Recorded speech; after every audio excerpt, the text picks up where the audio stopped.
Welcome to Walk Away Wealthy. I'm your host, Alan Terrell Gregory. If you're thinking of selling your existing business or looking to untangle yourself from your old business so you can start a new one, you came to the right place.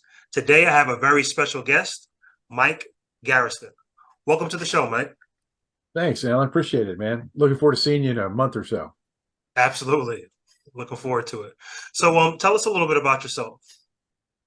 I'm a referral guy. I don't know if you've ever heard of Keenan. Keenan's a big famous sales trainer. He Mhm. calls himself the sales guy. I guess after 30 years in the business, I'm the referral guy. That's what I do. Is Okay. I help clients, I help other people with referrals, and it actually ties really nice into exit planning. Okay. Good. So tell us a little bit about your exit planning because the people that are listening here, they want to know about selling their business. A lot of them want to understand valuations. What is even an exit plan? Like what is that? So exit planning is good or bad. it's it's never average. It's good or bad, Okay. and most of the time it's bad. Like I'm interested in exit planning because I've been involved in selling a couple of different businesses. Mhm. One of them went really well. That was an easy one. There were no problems, and then the two big ones did not go well, and I lost millions of dollars because I didn't know it. I didn't understand how to prepare to sell a business because, as I like to tell my clients, you don't always get to pick the date. And the two bad experiences I had that really hurt primarily is because I didn't get to pick the date of the exit. That's what I always tell people. Exit planning is kind of like insurance for your future. If you know exactly what day you're going to die, then Right. maybe you don't need exit planning. But the reality is most people approach exit planning the same way they approach financial planning, with just a little bit of cocktail napkin math, hoping that a multi-million dollar investment works out. So tell us why those two didn't work out, or at least choose one of them. Let us know. The biggest one was a company that I helped franchise. So I had owned multiple franchises, was invited by another guy to help him do a franchise. It was an international train company. And the major reason that didn't work out is because I had a son born very premature. He weighed 1 pound, 7 ounces at 24 weeks.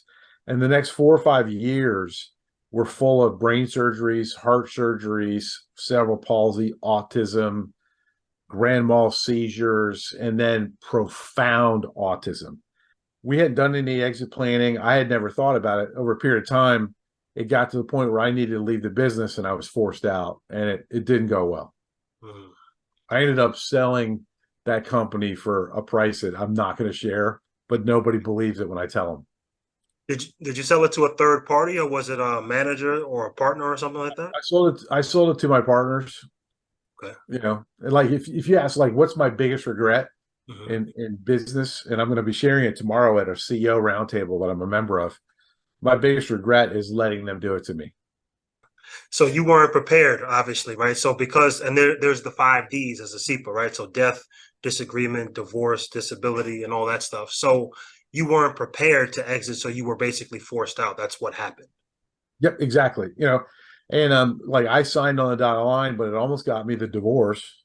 You know, and Hmm. so that's what I tell people when I'm working with business owners is I've got a personal story of what can happen when you aren't prepared for things to change. There's nothing I did to have my son born at 24 weeks, Hmm. right? I mean, that just happened, but I wasn't prepared. We weren't prepared as partners.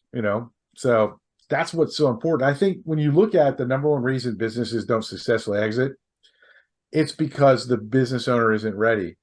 And a Hmm. lot of time they when they decide it's time to sell, it's because they're burned out or something happened, Right. only to discover that it's not worth what they thought it was, and the process is going to be a lot harder, and that's why they give up. So now that you know what you know, what would you have done differently? I wouldn't have sold. Okay. I would have said, "Nice try. You can't make me sell it. Like I Right. own this percentage, and no, like too bad." I mean, literally, if I'd understood what I understood now, I number one would not have sold. Hmm. I would have been a lot harder on them. I would have asked for a lot more money. Hmm. And like the pushback, you get from people is, well, it's not producing that amount of money right now. I'm like, okay, well, like, hey, then I guess that you can just give it to me then. Right? If it's not worth it, I'll take it. Like, and then it doesn't matter. Right. So, I mean, it's just one of those things about what I love about the exit planning process versus the selling your business process is if you get the right people on the bus, you get the right advisors, you've got people whose job is to help you, the business owner, make good decisions. And that's what it's all about. Regrets are what kill you. Absolutely. So how and why did you get started helping business owners with retirement or exiting? For me, it just kind of happened. Like I've been involved since 1996. I've been involved with helping people grow their business by referral. And then business coaching became more and more a part of it.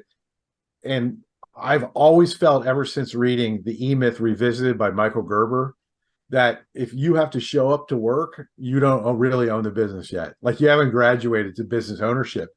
And I work a lot with financial advisors, a lot of them that are CEPAs through Exit Plan Institute, showing them how to take a really profitable business model, being a financial advisor, and turn it into a business where you don't have to show up to work to create the income of your dreams. That process, ironically, when I found EPI, Exit Planning Institute, that's the same process. De-risk, decentralize, and prepare yourself for the business. And that's how I've now started to work with some other business owners that have an international manufacturing company, some real estate investors. We're doing the same things that we do with all of those people for the last 25 years. Okay. So what are some of the ways that you would go about helping somebody do that, like specifically? So if they wanted to remove themselves from the business, like that's a big thing. We talk about what specific things or thing that do they need to do? It's interesting because like I'm old. I earned all this white hair on my face, right? You're young. You're still young. I'm convinced.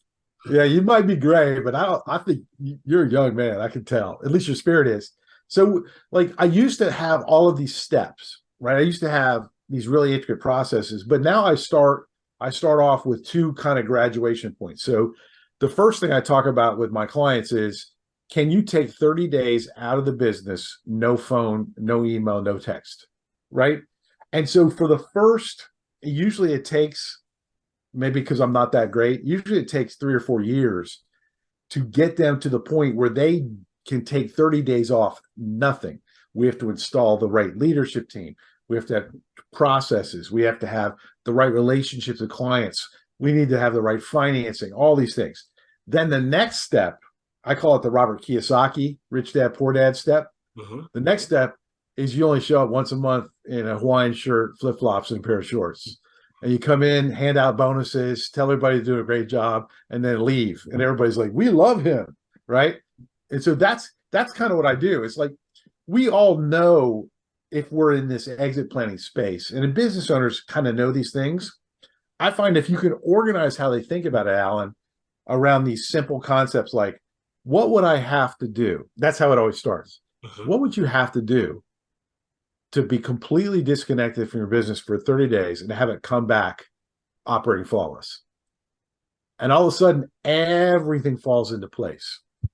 As opposed to be, you've got to do this, this, and this, and this. And I'm giving them a checklist. It's like, hey, man, we're not going to the grocery store. Running a multi-million-dollar operation. I'm going to treat you like you are. So I find that business owners sometimes don't want to disconnect themselves from the business because they have so much of their identity tied into it. And as an M&A guy, I keep trying to tell them, look, your business is more valuable if you're the Hawaiian shirt guy than if you're the person that's on the floor doing the work every day. Period. So like, here's the thing. They're not buying you. That's what I always tell my business owner. Like, you're not the product. You're not the Slurpee. Yep. I like Slurpees. Child of the 70s and 80s. I like me some Slurpee.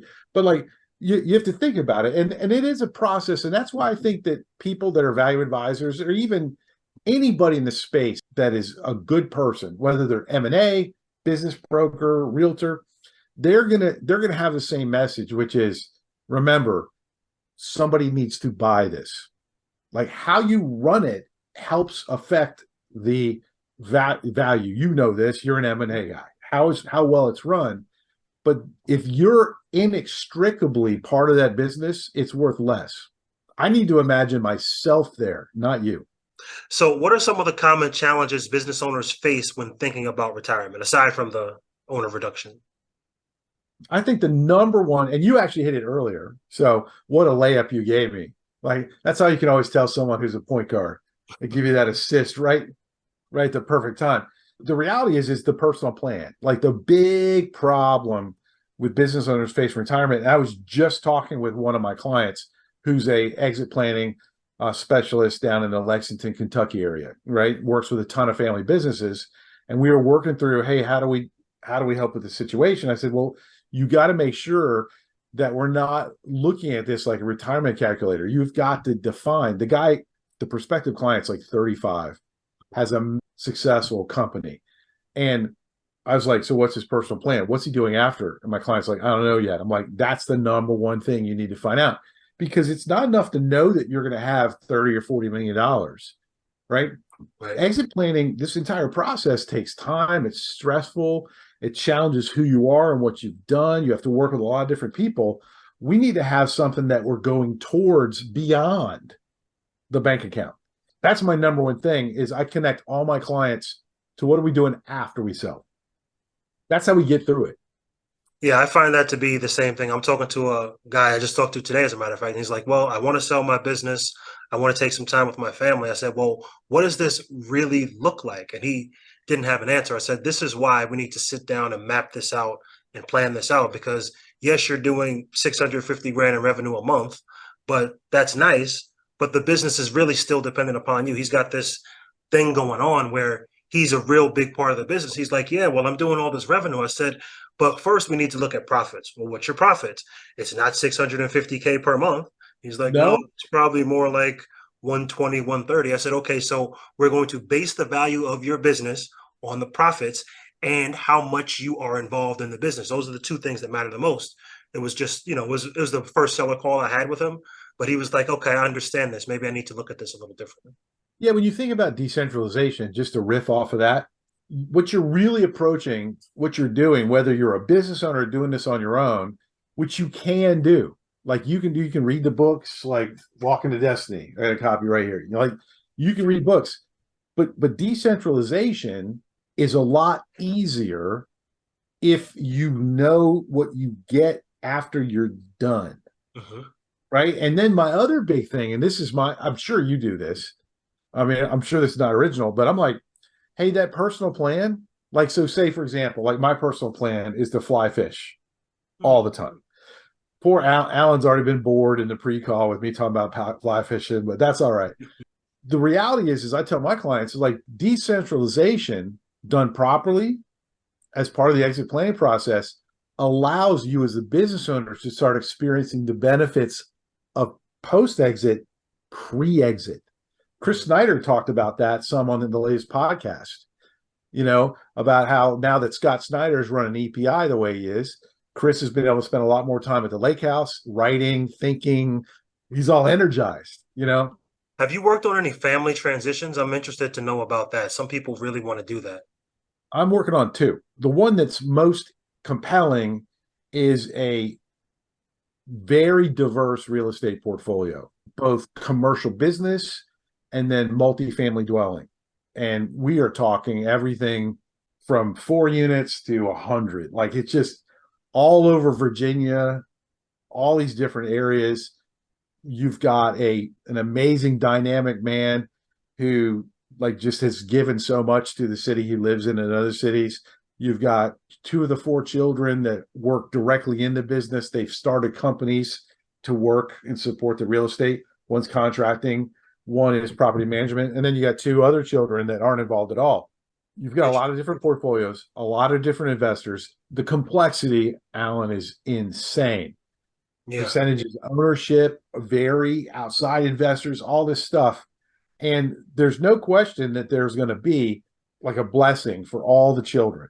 Mhm. The question is, will the transition happen in a way that allows the 2 children that have companies that depend upon a portfolio to continue to service it? Right. That's the challenge with family, because number one, the father's an amazing dude.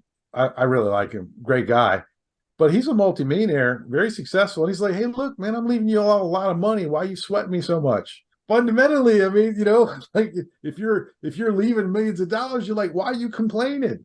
At the same time, I've got empathy for all the kids and the different situations. It's absolutely critical, I think, with a family business that you have outside help that's experienced with family business, because it's hard to have context. Because man, family, holidays can be rough around the dinner table just with political stuff, Right. right? That's all. Right. That's as much as I want to say about that. Let alone football. Like, God forbid some of your family likes Dallas, right?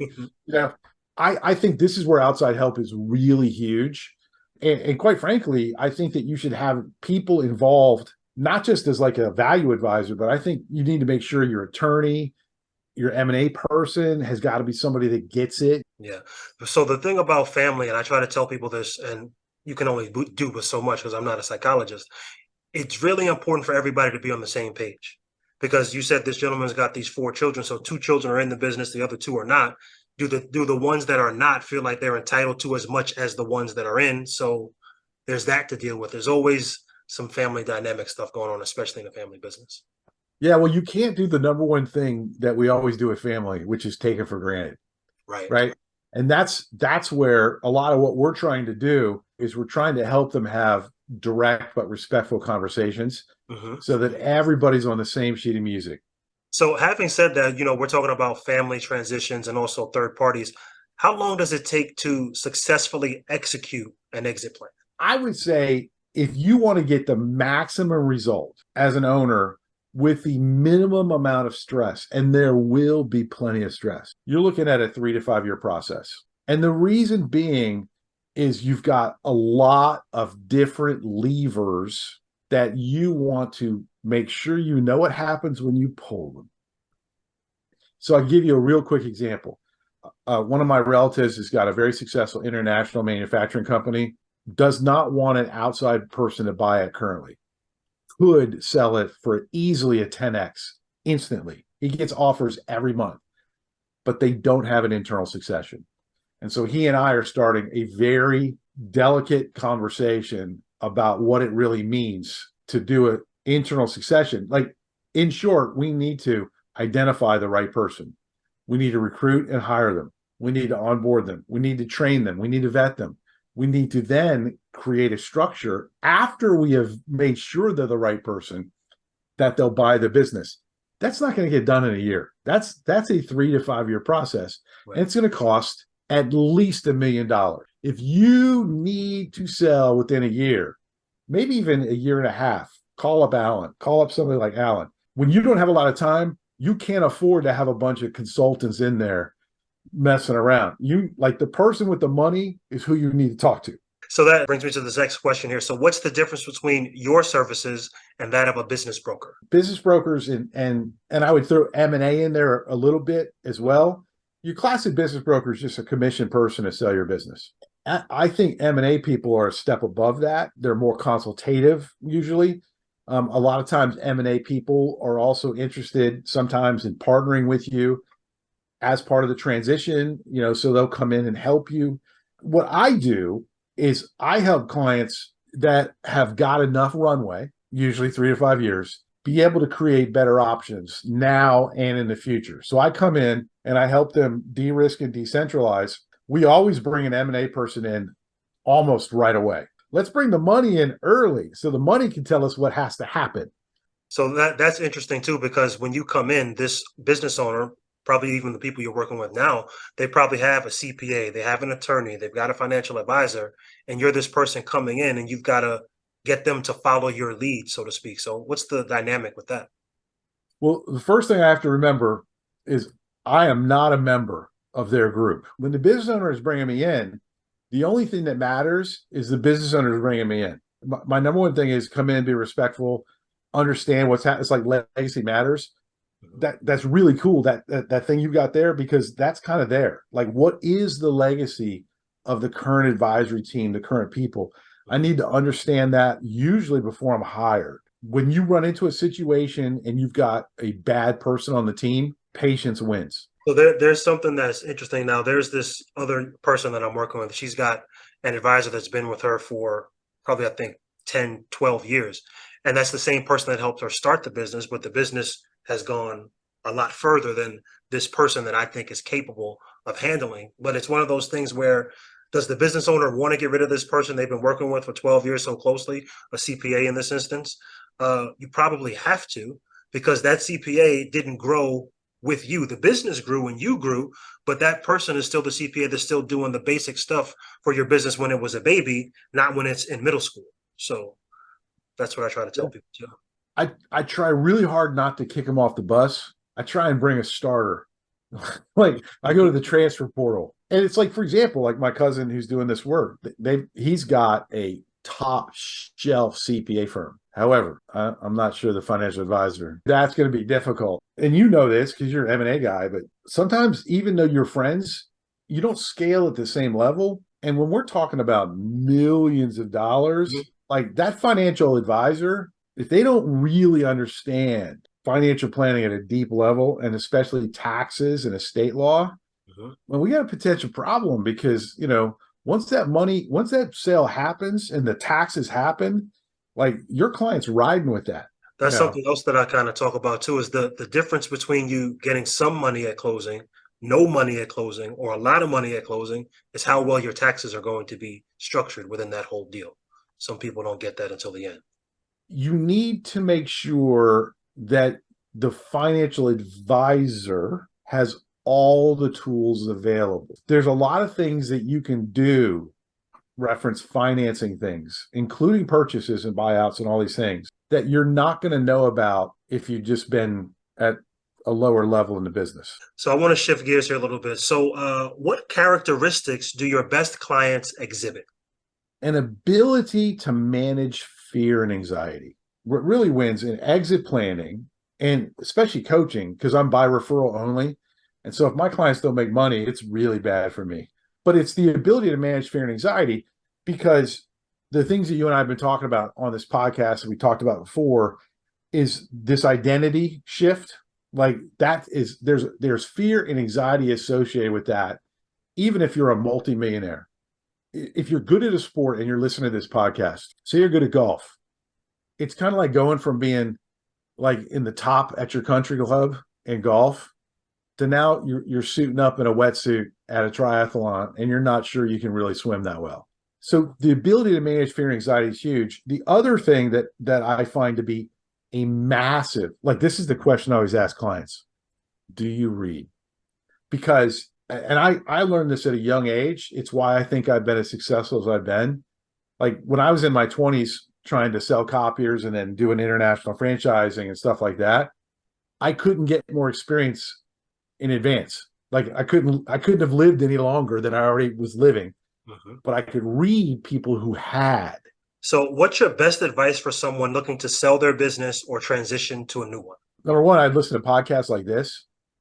There's never been an era, as long as there's been entrepreneurship, where there was so much good information out there about selling a business. Number two, I would read books. Everybody that I talk to, I give them a copy of this book. I've got a couple cases outside of the camera. Scott Snyder, Chris Snyder, you're welcome. When you really get down to it, the best advice I would say would be to start working on, as vividly, as concretely with math, what you want to do after you sell. When you know what you want to go to, all the other consultants and advisors are only as good as your vision as an owner. Because I mean, most of us, I know you, Alan, we want to get that business owner to where they want to get to. It's when they're not sure, when they're uncertainty. Number one, we get nervous too. But like, I need to know where the bullseye is. So here's we're going to wrap up here. I got two more questions for you. So what's one of your favorite quotes and why? So this one's going to sound deep, but hang with me. It's heavy, right? It's from the Bible. It's James 1, and it says, "Count it but pure joy when you encounter trials of all natures, because out of trials is created endurance, and from endurance, true faith."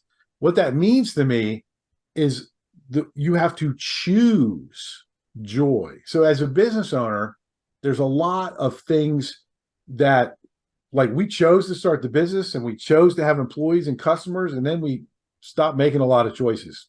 all of a sudden, we're doing things. I always tell clients, let's choose the path we want to take, that even if we don't get the result we wanted, we would still have picked that path.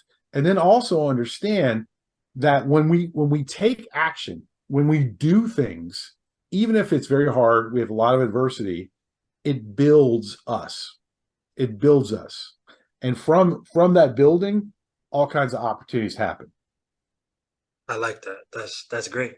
So last question here. How can people get in touch with you?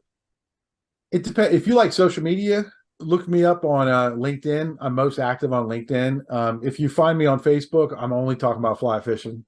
Did you You want to could, leave an email address or a phone number or anything? yeah. My email address is mike@valuesbasedmindset.com, or you can look at my book, Can I Borrow Your Car? Caniborrowyourcar.com. Got it. Okay. Mike, thanks so much for being on. I appreciate you. It was an honor.